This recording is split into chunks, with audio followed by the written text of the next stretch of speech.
Well, that wasn't the blowout win we expected to see on Sunday, but the Eagles get a W.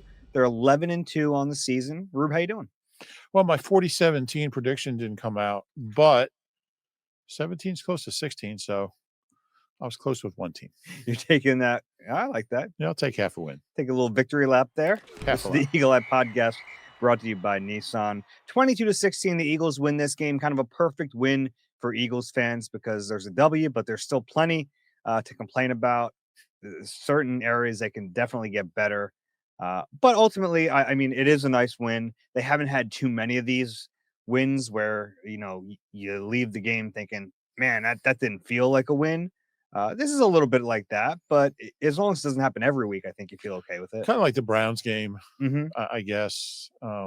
Although that came when they were 2-2, so Yeah, they've built up more equity since then. no doubt about it. Maybe the Jacksonville game a little bit, but that was kind of just a bunch of points at the end. You never felt like they were going to lose, but yeah, it was.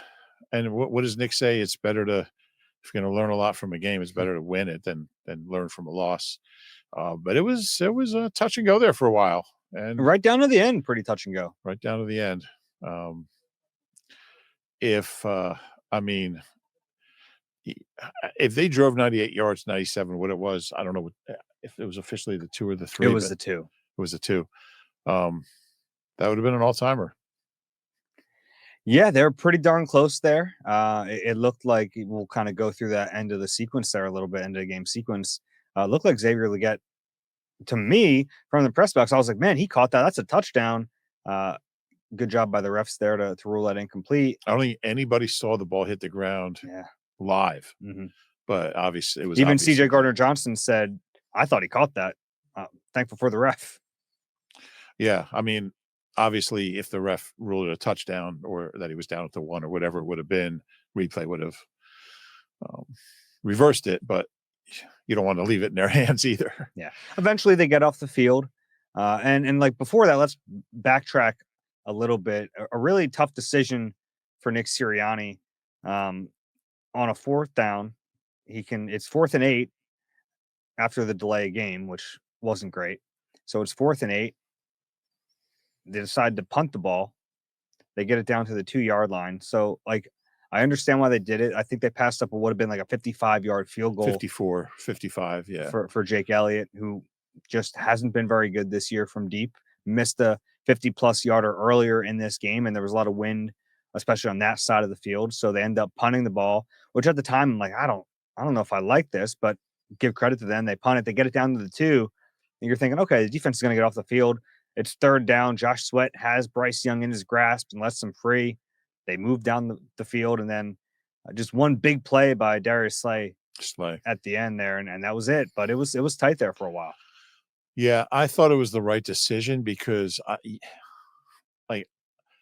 if he misses that 54, 55 yarder, they have the ball almost at midfield and all the momentum in the world. Avonte Maddox, of all people, that's not fair. Avonte Maddox made a really nice play to down it at the 2. Braden Mann's, he's really good at that. And so special teams, I guess, had special teams back there. I would have punted it. I said that on the set. I was like, you can't give this guy.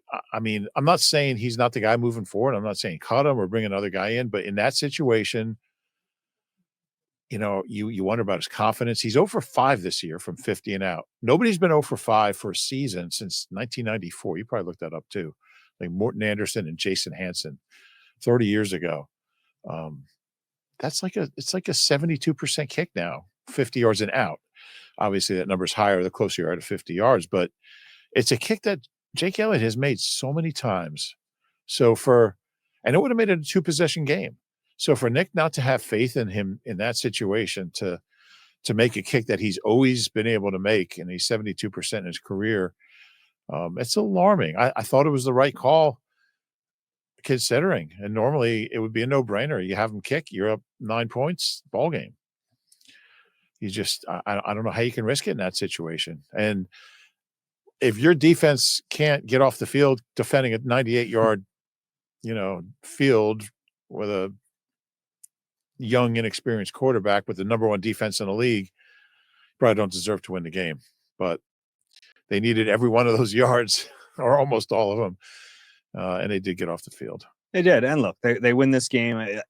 There's always like a balance to strike on a post game pod after a win like that, because you don't want to I don't want to come on here and be just super negative. Like, man, they're lucky to win this. Yeah, because look, it is tough to win in the league. We get that, but certainly like a lot to be desired after this game. And some of the players talked about it a little bit, especially like the passing offense, kind of anemic in this game. It has to get better, I think. And they were able to kind of lean on the run game again, but at a certain point, you need to be able to pass the ball too, and they weren't able to do that very well in this game. Yeah, it was weird because they did some good things. I thought Jalen, the 2 touchdown passes were great throws. Yeah, he had a nice run. If you look at the numbers, 67%, 2 touchdowns, no picks. But I mean, they're not getting yards. They're not making plays down the field in the passing game, and it's a problem. It's like every week now, and it's clear that they wanted to. They wanted to establish both run and the pass when the game began. I don't know what it is. They had both Devontae and AJ. Jalen's healthy. I think it was a particularly good day for the O-line.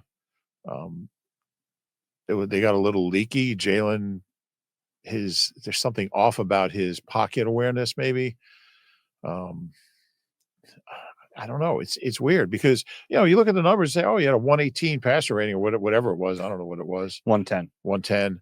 That's pretty good. You take that, 2 touchdowns, no interceptions. It was like 108 yards. Yeah, 14 for 21, 108 yards. I mean, that's like a half. That's like a bad half for and they needed it. I thought I thought this was a game where they could do both, and it's getting concerning. Yeah, and this was a Panthers team without Jadeveon Clowney, no Derek Brown. Then at some point in this game, J.C. Horn went out, the cornerback. So yeah, you'd like to be able to see them move the ball a little bit better through the air. A.J. Brown didn't have a target until inside the 2-minute warning in the first half. So it's like he's one of your best players. You'd like to see him get the ball a little bit more. I think there were some moments. I'll have to go back and watch the tape. I think it'll tell a lot in this game, but there seemed like some hesitation from Jalen to air it out a little bit. Yeah.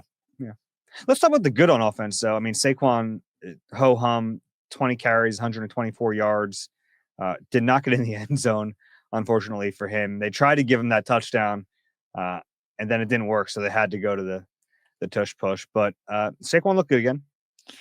Yeah. I thought he should have had 30 carries. Now it's, they didn't have that many plays. So I'm sitting here saying they should throw the ball more and they should run the ball more. It's hard to do that when I think they only ran 56 or 59 plays. Do you know the number? You have that in front of you? Yeah, I can get it in front of me. 59 plays today or 56. 56 plays. So 69. The Panthers were good at staying on the field, and they killed them in time of possession, 33-33 to 26-27 in this game. Yeah, and I thought there were times where I just thought Kellen had a hard time getting the offense into a rhythm. Mm-hmm. And it's a defense where that shouldn't be an issue. And I think if you get into a rhythm, then you're doing both. You can have one drive where you're throwing the ball 5 times and running it 5 times or 7 times. It just never got to that point. It was just everything was a struggle. Everything was like they were fighting themselves. I just think this offense could be so much better. 22 points against that defense is, I mean, that's ridiculous. And I don't know. I don't think it's any one thing. Again, like I thought it was not one of the best days for the O-line. I thought Jalen's judgment was a little shaky. I don't know if they were too, thinking too much about the record. Getting Saquon is 100. I don't know. I don't know what it was, but even when they scored, even on the 2 touchdown drives, 3 touchdown drives, I I just thought they were fighting themselves. It's weird. A little bit. It took some magic from Jalen with his legs. Yeah. That 3rd and 11, he scrambles for 35 yards, second longest run of his career. So he was doing some things with his legs like off schedule. He looked fast. He did. You probably don't want to have to rely on that stuff. Right. You like to stay ahead of the sticks a little bit. I thought it wasn't his best game. I think even he admitted that after the game. He needs to be better. It starts with him. He talked about the offense not like being synchronized. I think that's a good way to explain it. Yeah. Some frustration from AJ Brown after the 3 and out. He kind of goes to the sideline, throws his helmet down. He had a one-on-one on that play, and it's like, I don't know, maybe toss it up to AJ Brown here and there. Yeah. It's something that we've seen Jalen do before, like having that trust in AJ. And I don't know, I think it would have helped in this game. Do you think Jalen is trying too hard not to throw interceptions and not being aggressive enough at times and putting that ahead of getting the ball down the field? I don't know. Yeah, I'm not sure. Like overcompensating? Maybe. It looks like he's like kind of turning some throws down. Yeah. Yeah, early in the game, AJ Brown was wide open, streaking down the field. It was the second play of the game. He was not the primary read, but Jalen even admitted like you can get him hot there and throw it to him. Yeah. Maybe just a little eye whack offensively. Yeah. It's gonna happen. Like, not that they were due for a clunker a little bit, but they've been playing at such a high level for a while now. But I think the concerning thing is that even though they've been playing well, the offense, at least the passing offense, has not been humming at that level that you want to see necessarily. So then in a game like this, where it's a little too close for comfort and that pops up again, yeah, I think, I don't know if there's like panic, but I sense some frustration in the locker room about it. Yeah, doesn't surprise me. It's hard. Yeah. Jordan Mailata talked about it, and I think the thing, and I don't know if this was Nick's message to them, but he talked about like they weren't playing complementary football. And this one, he's like, we put the defense in some really tough situations on short fields. Like, it made them look worse than they were because we kind of screwed up ourselves. Oh, that's fair. Yeah. Yeah. It was just one of those games. And last year they lose this game. I don't know. They won a lot of these games last year. This time last year. Maybe not this time last year, but last year. That's what I mean. This game last year. So this week, it's the Arizona game. But I mean, as bad as it was, I mean, they gave up 6 points in the second half. They held Carolina to 6 points in the second half. And I thought they played better against the run. They were a little leaky early. Hubbard runs hard. I thought he had a lot of yards after contact. They didn't tackle as well. They didn't wrap as well as they have been. He's a good back. There's just nothing. I don't think there's one thing that was really good. I mean, I guess Saquon was really He's still good. Pretty good, yeah. Although I thought he'd have 200. Not that I thought he'd be like 30. He only had 124. I know. I thought he'd have 30. I don't even know if we mentioned it, but he did surpass Shady McCoy, single season rushing record. Shady had 1607 back in 2013. So Saquon needed 109 to pass him, and he did that in the fourth quarter today. Yeah. So he's got a lot of other things to shoot for. He's going to keep climbing that list.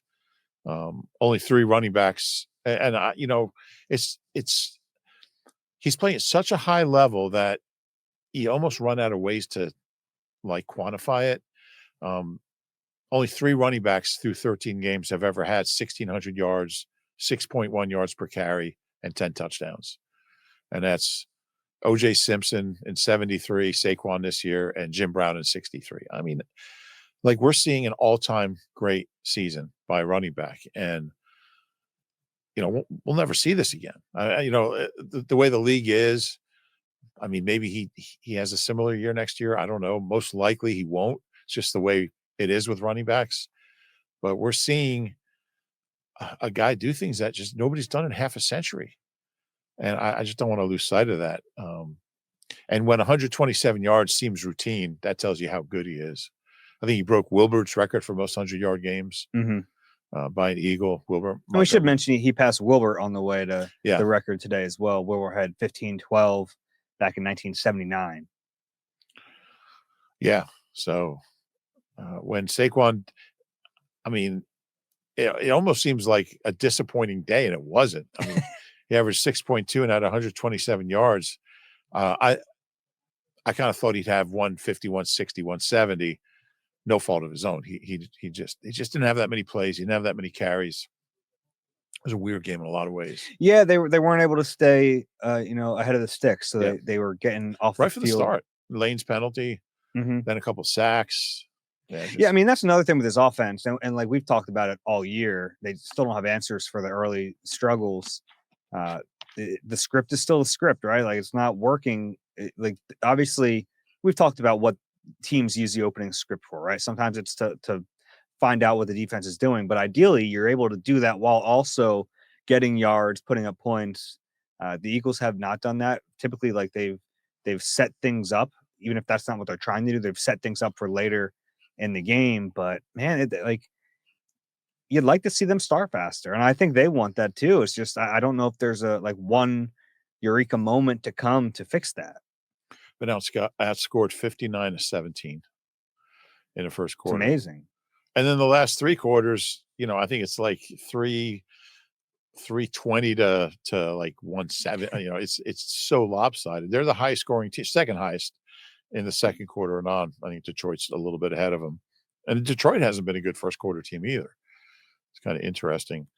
I don't know. I don't know what they can do. Throw deep the first three plays. If you're Well, not, that's dangerous too, because then I mean, that can be a quick 3 and out. that's what they're doing anyway.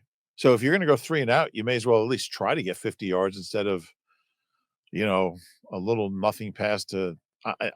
They got to try something different because this isn't working. And they've gotten away with it, but I don't think anybody feels like they're going to keep getting away with it as the competition gets tougher and you start trying to make a deep playoff run. If you're down in the first quarter in the postseason, I mean, against those kind of teams, you're not coming back all the time. Yeah, you're probably right. On cue, though, their 75-yard touchdown comes as they turn into the second quarter. It's like, okay, yeah, you're allowed to score. You're allowed to do that. Yeah. Very strange. Let me look through the other offensive stuff here. In addition to Saquon, Jalen had 8 carries or 8 runs for 59 yards on the touchdown. That 35-yarder, like we mentioned, was huge. Kenny Gainwell had a big 20-yarder. He ended up with 3 for 26. In the passing game, A.J. Brown did lead the way, 4 for 43, along with 15. Did not get a target until late in the second quarter. Devontae Smith, 4 catches on 6 targets, 37 yards and a touchdown. Grant Calcaterra, 3 catches, 16 yards. And his first touchdown of his career, that was a good moment. And that was a nice play. That was like he wasn't an early read on that play. No, Jalen was patient, found him in the end zone. That That's funny that because was big. it's exactly the word I used to describe that touchdown. It was patience. He was real. I mean, that first touchdown, Devontae, it's a really hard throw. Both touchdowns were really great plays, but there just weren't very many other ones. Yeah, it was up and down game for Jalen. I thought he did some good things. I thought he did some bad things. When's the last time they didn't have a receiver with 50 yards or 45 yards? Probably last week. Yeah, it's and they're not going to have Goddard for maybe the rest of the regular season or close to it. Gotta figure something out. They don't have a lot of weapons. Dotson caught his usual 1 pass for 5 yards. Like to see Saquon involved in the passing game a little. He was for a few weeks. Yeah, I mean, it's just Didn't have a target. It's everything becomes tougher when you're limiting yourself. You're not getting first downs. You have 56 plays. Yeah, like we're sitting here saying they got to throw the ball to Saquon. They got to throw it to AJ. Got to throw it to Devontae. They got to get Saquon more carries. Like the only way to do any of these things is to get more plays and get first downs by any means necessary. And they just didn't do that in this game. Anything else offensively you wanted to hit? No, I didn't think it was. I don't know if I said this yet. I don't think it was a particularly good game for the O-line.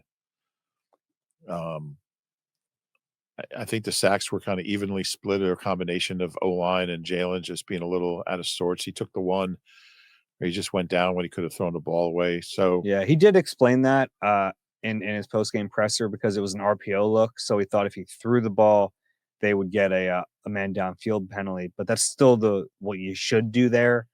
You'd rather you get the down back. Yeah, you'd rather take the penalty than what I think was a 9-yard loss. 8 or 9, yeah. Yeah, you get the down back and it's not the end of the world. So he should know that. Yeah, it's. I mean, I appreciate him bringing us into his thought process there, but it's the wrong thought process. Yeah. Okay. You want to take a little break? Yeah. We'll talk defense on the other side. You deserve a car that thrills you, a car that puts goosebumps on your goosebumps. At Nissan, we've got everything from turbocharged SUVs to 100% electric vehicles that'll make your heart beat faster.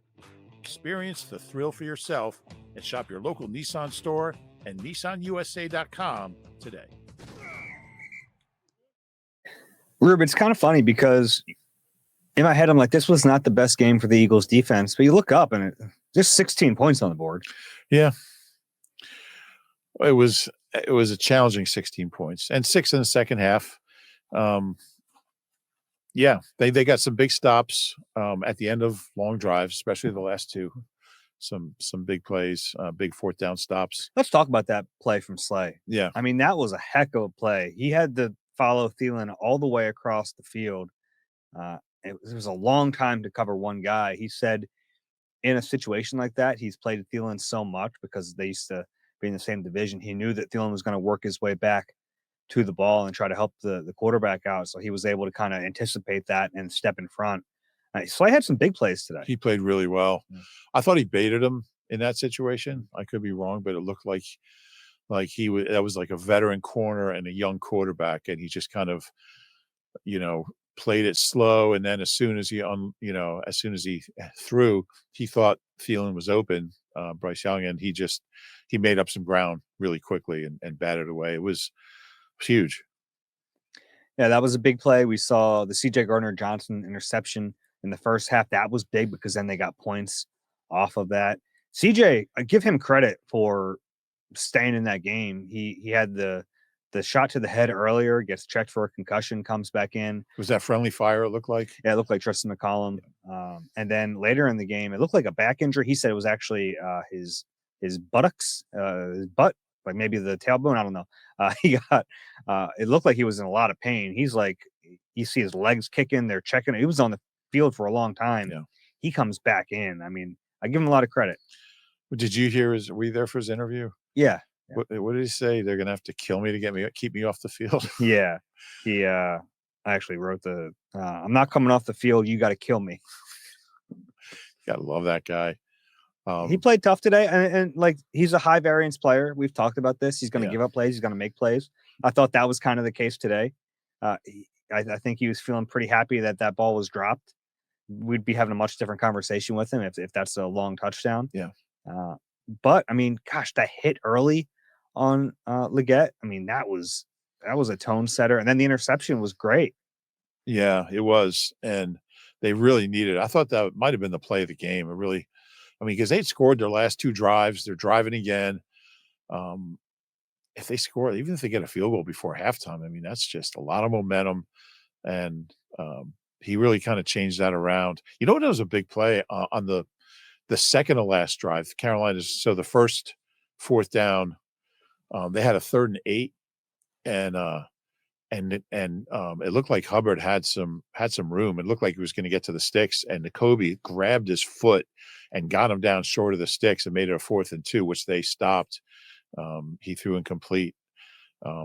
That's the kind of play like N'Kobe. I don't think N'Kobe had a huge game stat wise, but that was a huge play. I mean, because if he doesn't do that, it's 1st and 10, like on the 25. And they got momentum. They got a fresh set of downs. The clock's running, and they punch it in. They take the lead. So that was the kind of day it was. The no sacks from the D line. Was Bond sack the only sack?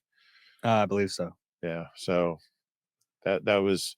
And they had some chances too. I think that they're going to be frustrated when they look back at this game, especially the Josh Sweat play. Yeah. Down by the goal line. Like he's a little quarterback. You've got him. You got to take him down. Yeah.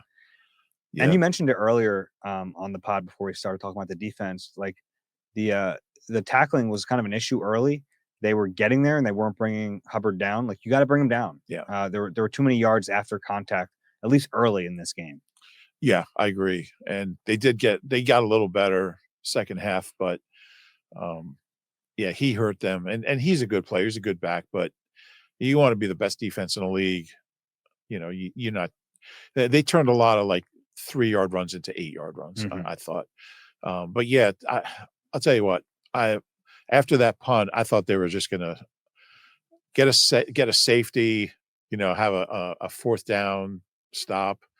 The 31-yarder just killed him. I mean, he should have been sacked, could have been sacked. There were a lot of those. And yeah, Who knew 34-year-old Adam Thielen would be this defense's kryptonite? It's crazy. He gave Cooper DeJean some fits in this game. He's still a good route runner. Yeah. It was like the first time we've seen Cooper kind of look human. Yeah. Yeah. Yeah. It really is. Mm-hmm. He shook him on the one down the right sideline early in the game. And I was like, what just happened? Yeah. It's gonna happen. I mean, it's not. I don't think any of us are worried about Cooper DeJean, but it was a rough game for him at times. Thielen's done that to a lot of people, just not recently. But yeah, he was. I think he went over 100 yards, I believe, which is he did. Yeah, he ended up with 9 catches for 102 in this game. Yeah, I mean, he was our only weapon. Yeah, Xavier Legette had 2 for 39. Yeah, we had the one long one. Yeah. Dodged a lot of bullets in this one. Yeah. But I thought there were some good things defensively. I thought the linebackers played very well. Both of them. Zach Bond, I mean, he does it every week. Every week. Yeah, he's making like big game-changing type of plays. I mentioned the Slay pass breakup at the end of the game. On the previous drive, he had the one on 4th down. Yes. So, I mean, the ball was short. I don't think he was going to catch it anyway, but he was there. He made the play. Yeah, he did. Yeah. I give him credit. Missed last week with the concussion. And I know that like he's probably not the player he once was. I know fans have been really down on Slay. I don't know. I think he's still playing pretty well. He did today. I think he's been pretty good this year. And I thought today was his best game. Yeah. Anyone else on defense we have to kind of shout out? I thought Jalen Carter was disruptive. Yeah. I thought he was the one guy up front who really made his presence known. Just didn't, none of them really were able to finish plays. They had a lot of plays in their sights. They were like split second away from making them, and they just didn't happen. A couple nice effort plays. One from Jordan Davis chasing down Bryce Young. Another one from Jalix Hunt chasing down Bryce Young. Not easy. No. Especially for Jordan. That was a nice play by him. It kind of reminded me of the Josh Allen play last year a little bit. Yeah. Hopefully the season doesn't go the same way one after that. I was going to say that was like the last play he made. Yeah. But I don't think that'll be a problem. Yeah. The Thomas Booker like had a chance for a huge TFL in the red zone there and just couldn't wrap up Hubbard, and then they scored on like the next play. Yeah. That's a play. It's like, man, you only have so many opportunities if you're a Thomas Booker to make an impact on the game. You'd love to see him make that play. Yeah. I just thought there were so many plays like that where if they just made that one play, then it would have kind of, everyone, just take a deep breath. They finally did, but they put everybody through hell first. Yeah. The Panthers ended up with 302 yards, so not crazy. No. They actually outgained the Eagles in this game, 302 to 292. But I give the defense credit. They made some stops when they needed to. They did. Special teams. Where is your concern level with Jake? It's high. Yeah. It's high. And he's got such a body of work that it's like, I'm not at the point where cut him. I'm certainly not there. I don't know if there's anybody better out there at this point that you could bring in. I don't know. Maybe bring a couple guys in for workouts.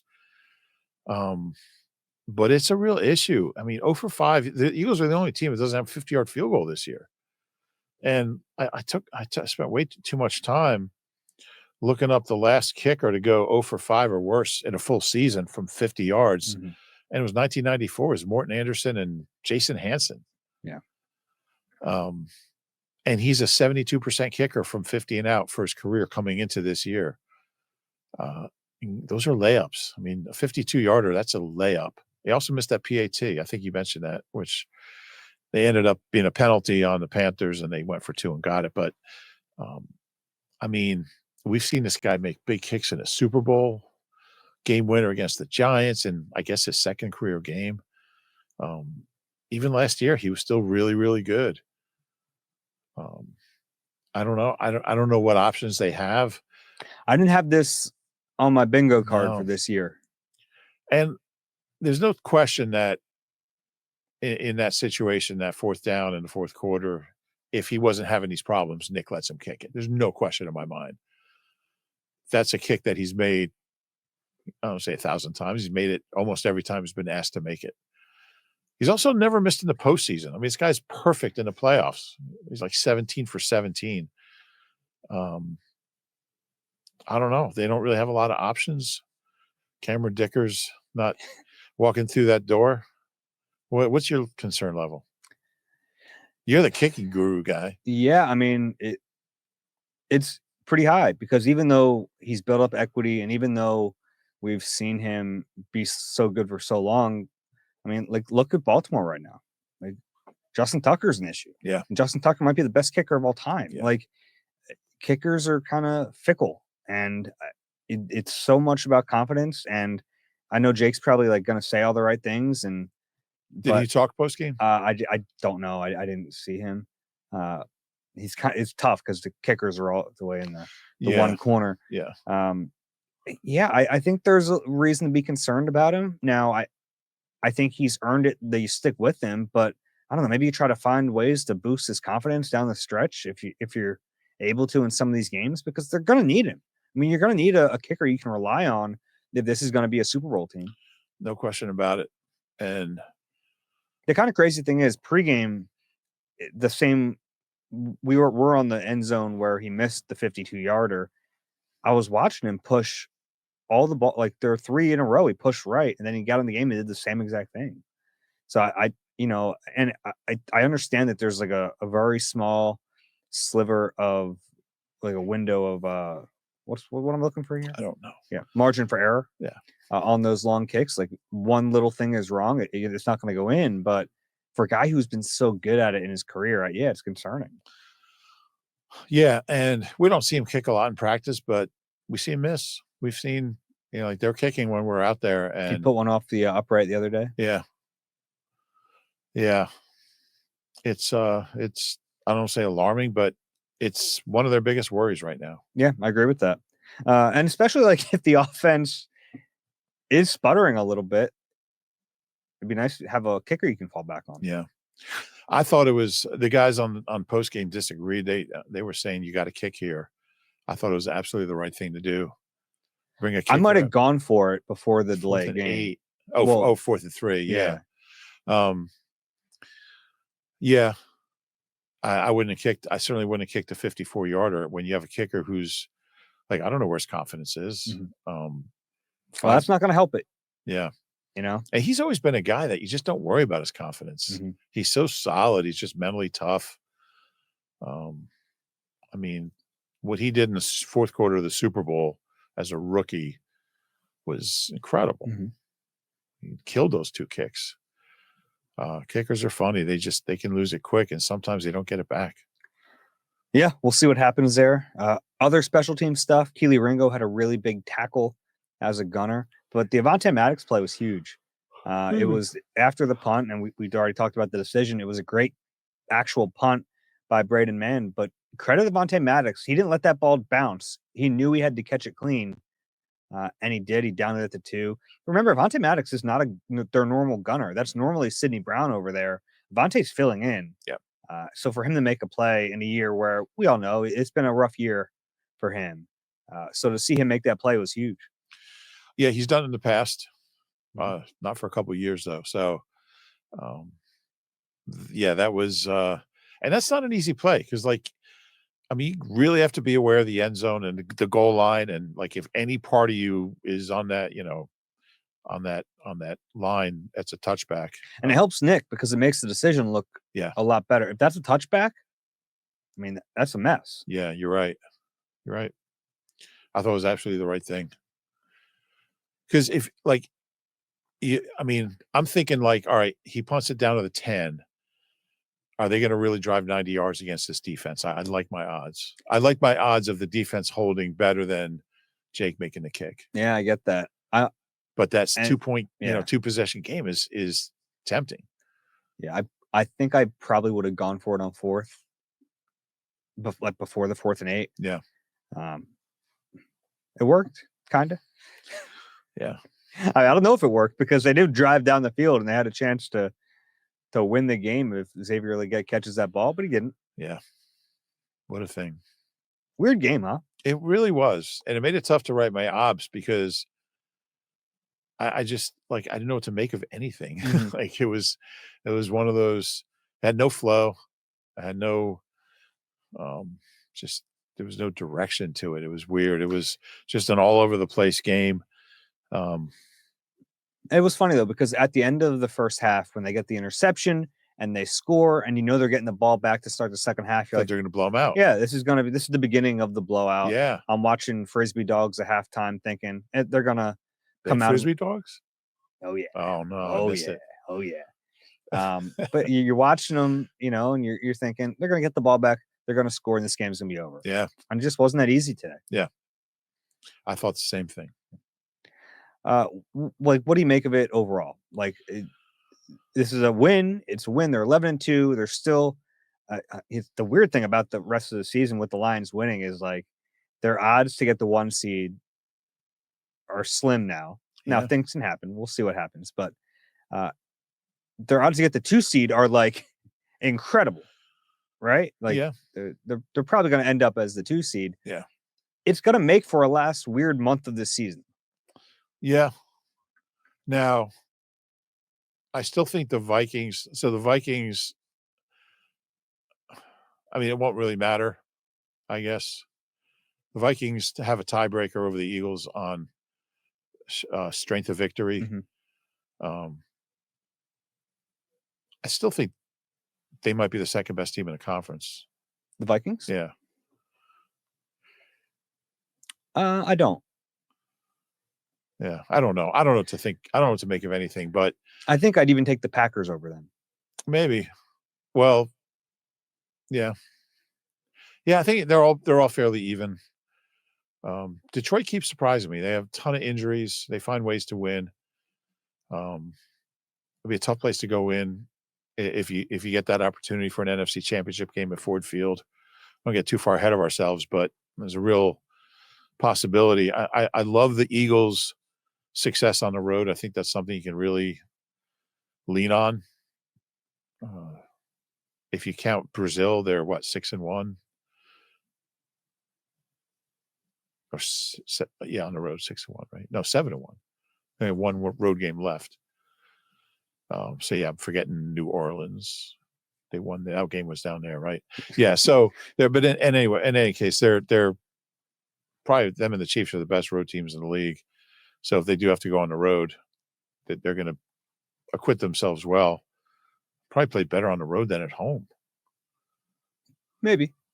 That's a tough place to play, though, and we haven't had a pod since the Thursday night game when the Lions win. That does hurt. I mean, because the prospect of Jared Goff in that offense traveling is not great for the Lions. So Yeah. to get them and keep them in the dome potentially throughout the NFC playoffs is a big deal. Yeah. Now, who knows? Maybe the Packers, the next time they get a crack at them, beat them, and then the Eagles get to potentially host an NFC Championship game anyway. And that game is in Detroit, I think, the rematch. No, I'm saying in the playoffs. Oh. Yeah. Oh, yeah. No, that's possible. Mhm. Yeah. Yeah. Have the Eagles ever hosted the NFC Championship game as anything other than a 1 seed? You would know better than me. I don't think so. Okay. I don't think that's happened. But yeah, I mean, it'd be crazy to go 15-2 and not be the number 1 seed. But It's possible. It's possible. Yeah. Next week's a tough game. Very tough game. Yeah, the Steelers come in and they're a good team, man. They're a tough physical team. I thought the Panthers kind of took it to the Eagles a little physically. I thought they were the aggressor, especially early first half. Thought they pushed the Eagles around a little bit, which I don't know if there's like a betting theory that the week after a really tough physical game, there's like a letdown physically, just like the Ravens is they're a very tough team. Yeah, there's like the stats this year after teams play the Lions. Yeah. Yeah. So maybe there was something at play there. They've been on the road a lot. And that's like a big NBA. I'm not a betting expert, but like you bet against a team to cover in their first home game after a road trip. So maybe there's some of that at play. I saw like Brad Feinberg here. But to get out of there with a win is the big thing. to find a way, to find ways. They did what they had to do, but it was not smooth sailing. How nervous do you think that person was that placed that $3.1 million bet? I figure if they have the money to place that bet, They're probably doing all right. They probably have more than 3.1 million. Oof. So yeah, but it was probably, I mean, the prospect of losing that much money in one game. It's a lot of money. Yeah. And the payoff was what? 440? 400,000? Yeah. Yeah. If you have the 3.1 million, why do you care that much about the 400,000 to risk the 3 million? Because you think it's easy money, I guess. Yeah. I've never bet that much on a game. Is that right? Yeah. Let me check my notes. No, never have. Yeah. It's crazy. Any early thoughts on the Pittsburgh game? They're playing really well. Yeah. They have a good defense. They're a tough team.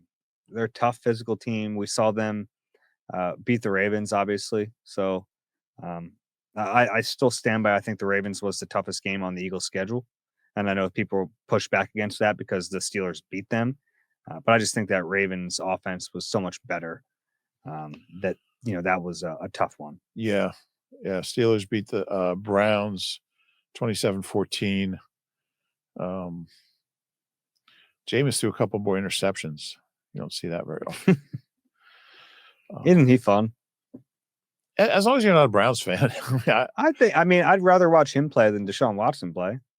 Yeah, I like Jameis. Anybody who can throw for 5,000 yards with 30 touchdowns and 30 interceptions is like my kind of most guy. Entertaining quarterback in the league. Yeah, he's a stat machine. Yeah. That's really all I care about. But it's a tough game. We'll see. Do we know what the line is yet? I haven't seen it. I'll look it up for you. I could look it up right here. Yeah, I'm looking at that box score from the Pittsburgh win today. 27-14. Russell Wilson threw for 158 yards, 2 touchdowns. He's been playing well. Najee Harris had 16 for 53 and a touchdown. So not like a huge game for him. Jaylen Warren had 9 for 47. Depending on the odds makers, Eagles are favored by 4.5 to 5.5. I figured it'd be like 4.5. Yeah, I don't figure. I don't know these things. I might bet a few million on this one. I don't know who I'm going to bet it on though. Why do you think they bet 3.1 million? Why not bet the round 3 million? Just 3 million. That's a great question. Maybe that's what he had in his Venmo account. I don't know. Anything else from this game that we missed? We have to talk about. I thought they really missed Reed Blankenship, his physicality, playmaking. But Callum hung in there. He gave us some plays, but he's never played this much in his life. For a while, it looked like they might have to bring in Avante at safety. Well, they did. Oh, they did but man, they did while the first time when CJ had to get checked for the concussion, and then they did again when he left with the lower back butt injury. Lower back butt. Yeah, I mean, it's Reed should be back, but you would think he'd be back Sunday for the Steelers. They need him. He's we don't talk about him a whole lot. He's a really good player. He's really solid. Reed and CJ have all their interceptions this year. They each have 3. Does anyone else have an interception for this team? I feel like someone else does. Am I wrong about that? I don't know. The corners don't. Oh, N'Kobe has one in the end zone, and Zach Bond has one. So no corners have an interception. No cornerbacks have an interception for a defense that's one of the top in the league. Mm-hmm. Who's the first corner to get one? Avante. But he might be playing safety at the time. I mean, I'll keep saying Q. By the way, he showed up in a hoodie today that said Quinyanamo Bay. He likes really? the nickname. Yeah. Okay. It's a little unwieldy, but it's clever. What's unwieldy mean? It's just a long name. Oh. I don't know. I think it works. Yeah. Sheldon Brown was in the building today. Yeah. Eagles honorary captain. I thought that was it was fitting for CJ to get that big hit early in the game. That's what I was going to try to formulate a way to say that. It reminded me of that hit on down in New Orleans on who was the Heisman winner? Who I can't even think of his name. Reggie Bush. Reggie Bush. We saw Kirk Coleman. Good to see him. Oh, I saw Jordan Matthews out there. Yeah. On the Panthers practice squad. I had no idea he was still trucking. Toiling away. Fletcher Cox was in the building today. We saw Fletch. We saw BG before the game. Good to see those guys. Yeah. Kirk Coleman is one of my favorite guys. Fans never liked him, but here's a 7th round pick who had 23 interceptions, played 10 years out of Ohio State, had a really nice career. It's amazing to think that BG was teammates with Kirk Coleman. Crazy. Yeah. I was like, how do they know each other? Oh, yeah, they were teammates. Yeah. Yeah. Great performance by the Frisbee Dogs at halftime. This really brought it, It was entertaining. It's good to hear. I'm sorry I missed it. I was going to run over. It was a flyover after the anthem. I always like that. Oh, yeah. I like that. You sure it wasn't just a plane like a L-1011 landing pretty sure at the airport? Yeah. You got anything else here? No. All right, let's start to wrap this up. I want to remind everyone, we've already got a ton of them, I'm sure. If you want to send us an email, man, I bet there were some funny emails coming in during this game. Yeah. eagleeye@nbcuni.com. That's eagleeye@nbcuni.com. That QR code's right there. If you're watching on YouTube, pause it real quick, get your phone out, scan that, and send us a question there. If you enjoy the Eagle Eye podcast, please do us a favor, rate and subscribe wherever you get your pods. If you're watching on YouTube, please click the like button and subscribe there as well. Keep sending us your Spotify Wrapped. Always cool to see that. I enjoy those. Yeah, those are fun. They're fun. Any final words, Reuben? Nope. All right. See you guys Tuesday. Yeah, I'll see you guys Tuesday. For Reuben, I'm Dave. This has been Eagle Eye presented by Neil.